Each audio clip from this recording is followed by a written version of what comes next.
आप सभी को जय मसीह की द बाइबल पोर्शन में आपका स्वागत है। हमारा आज का वचन है यहोशू की पुस्तक 7वां अध्याय वचन 1 से 15। परंतु इस्राएलियों ने अर्पण की वस्तु के विषय में विश्वासघात किया, अर्थात यहूदा गोत्र का आकान जो जेरह वंशी जब्दी का पोता और कर्मी का पुत्र था, उसने अर्पण की वस्तुओं में से कुछ ले लिया। इस कारण यहोवा का कोप इस्राएलियों पर भड़क उठा। यहोशू ने यरीहो से ऐ नामक नगर के पास, जो बेतावेन से लगा हुआ बेतेल के पूर्व की ओर है, कुछ पुरुषों को यह कहकर भेजा, जाकर देश का भेद ले आओ। और उन पुरुषों ने जाकर ऐ का भेद लिया। और उन्होंने यहोशू के पास लौट कर कहा, सब लोग वहां न जाए, कोई 2-3 हजार पुरुष जाकर ऐ को जीत सकते हैं। सब लोगों को वहां जाने का कष्ट न दे, क्योंकि वे लोग थोड़े ही हैं। इसलिए कोई 3,000 पुरुष वहां गए, परंतु ऐ के रहने वालों के सामने से भाग आए।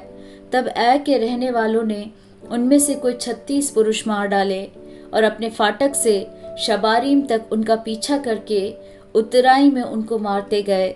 तब लोगों का मन पिघल कर जल सा बन गया। तब यहोशू ने अपने वस्त्र फाड़े और वह और इस्राएली वृद्ध लोग यहोवा के संदूक के सामने मुंह के बल गिरकर पृथ्वी पर सांझ तक पड़े रहे। और उन्होंने अपने अपने सिर पर धूल डाली। और यहोशू ने कहा, हाय प्रभु यहोवा, तू अपनी इस प्रजा को यरदन पार क्यों ले आया? क्या हमें एमोरियों के वश में करके नष्ट करने के लिए ले आया है? भला होता कि हम संतोष करके यरदन के उस पार रह जाते। हाय प्रभु, मैं क्या कहूँ जब इस्राएलियों ने अपने शत्रुओं को पीठ दिखाई है, क्योंकि कनानी वरन इस देश के सब निवासी यह सुनकर हमको घेर लेंगे और हमारा नाम पृथ्वी पर से मिटा डालेंगे। फिर तू अपने बड़े नाम के लिए क्या करेगा?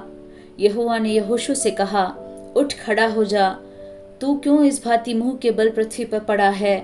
इस्राएलियों ने पाप किया है और जो वाचा मैंने उनसे अपने साथ बंधाई थी, उसको उन्होंने तोड़ दिया है।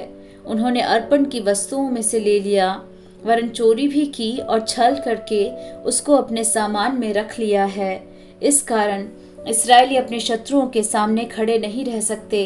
वे अपने शत्रुओं को पीठ दिखाते हैं, इसलिए कि वे आप अर्पण की वस्तु बन गए हैं। और यदि तुम अपने मध्य में से अर्पण की वस्तु का सत्यानाश न कर डालोगे, तो मैं आगे को तुम्हारे संग नहीं रहूंगा। उठ, प्रजा के लोगों को पवित्र कर, उनसे कह, सवेरे तक अपने अपने को पवित्र कर रखो, क्योंकि इस्राएल का परमेश्वर यहोवा यह कहता है, हे इस्राएल, तेरे मध्य में अर्पण की वस्तु है। इसलिए जब तक तू अर्पण की वस्तु को अपने मध्य में से दूर न करे, तब तक तू अपने शत्रुओं के सामने खड़ा न रह सकेगा। इसलिए सवेरे को तुम गोत्र गोत्र के अनुसार समीप खड़े किए जाओगे, और जिस गोत्र को यहोवा पकड़े वह एक एक कुल करके पास आए, और जिस कुल को यहोवा पकड़े वह घराना घराना करके पास आए। फिर जिस घराने को यहोवा पकड़े वह एक एक पुरुष करके पास आए।